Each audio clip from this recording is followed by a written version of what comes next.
Merhaba, bugünkü incelememize hoş geldiniz. Elimizdeki kaynak Gagavuz Zaman İçinde Oğuz Yankıları başlıklı kısa ama oldukça yoğun bir şiir. Bu metin üzerinden Gagavuz halkının kökenlerine, özellikle de tarihlerindeki kritik bir ana odaklanacağız. Amacımız bu şiirsel ifadenin bize neler anlattığını sizin için damıtmak aslında. Şiir doğrudan giriyor konuya. Oğuz'dan kopan bir kol, Hristiyan Uzlar diyor. Yani Oğuzların Hristiyanlaşmış bir kolu, Uzlar. Bizans'ta savaşta ücretli askerdi. Tamam, burayı biraz açalım mı? Bu Hristiyanlaşmış Oğuz kolu, yani Uzlar.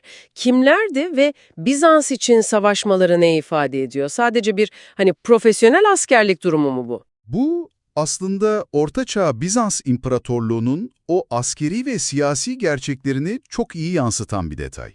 Bizans, sınırlarını korumak için, ordusunu güçlendirmek için sık sık farklı kökenlerden paralı askerler topluyordu.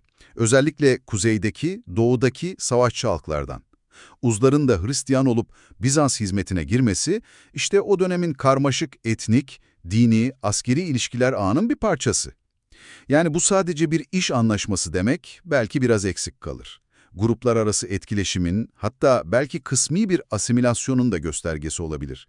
Tabii o dönemde sadakat algısı da bugünkünden farklıydı, onu da unutmamak lazım. Tarihin en dramatik anlarından birine götürüyor, Malazgirt Savaşı. Şiirdeki ifade çok net. Malazgirt'te döndüler, zaferi seçtiler, taraf değiştirip Türk'e güç verdiler. Bu gerçekten çok çarpıcı bir an. Yani düşününce paralı asker olarak yemin etmişsiniz, savaşın tam ortasında karşı tarafa geçiyorsunuz. Bu sadece askeri bir taktik mi sizce, yoksa daha derin bir anlamı olabilir mi bunun? Kesinlikle sadece askeri bir taktik olarak açıklamak yeterli olmaz. Yani bu taraf değiştirme olayı o dönemin koşullarında gerçekten radikal bir karar. Düşünün, Bizans ordusunun bir parçasısınız ama karşınızdaki Selçuklu ordusunun da sizin gibi Türk kökenli olduğunu fark ediyorsunuz savaş alanında. Şiirin bize anlattığına göre işte bu ortak köken bilinci, yani o Türklük bağı, Bizans'a olan askeri bağlılıklarının ya da Hristiyan kimliklerinin önüne geçiyor o anda. Bu, etnik veya kültürel bağların o anki siyasi ve askeri ittifaklardan daha güçlü çıkabildiğini gösteren nadir çarpıcı anlardan biri tarihte.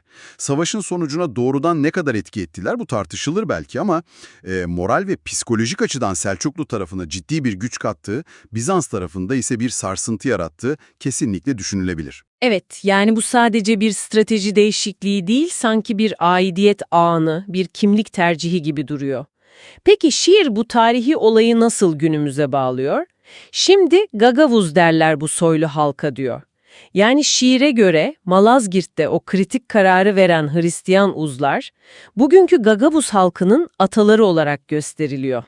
Şiir devamında köklerinde Oğuz, gönüllerde Hakka diyerek hem Oğuz köklerini hem de Hristiyanlıklarını yani inançlarını vurguluyor. Bu tarihsel yolculuk bugünkü Gagavuz kimliği için ne anlam ifade ediyor o zaman? İşte bu şiir, bir halkın kimliğinin nasıl böyle katman katman oluştuğunu, tarihsel olayların bu kimlik üzerindeki kalıcı izlerini çok güzel özetliyor aslında. Gagavuz kimliğine baktığımızda, evet hem Oğuz Türklüğü var kökenlerde, hem Ortodoks Hristiyanlık inancı var, hem de Bizans ve Balkan coğrafyasıyla iç içe geçmiş bir tarih söz konusu. Malazgirt'teki o taraf değiştirme anı ise bu kimlik anlatısında adeta kurucu bir olay, bir dönüm noktası olarak yer alıyor gibi. Şiirin asırlar geçse de hatıralar kalka, yani hatıralar canlanır ortaya çıkar demesi de boşuna değil. Bu tür olaylar kolektif hafızada yaşatılıyor ve kimliğin temel taşlarından biri haline geliyor, nesilden nesile aktarılıyor.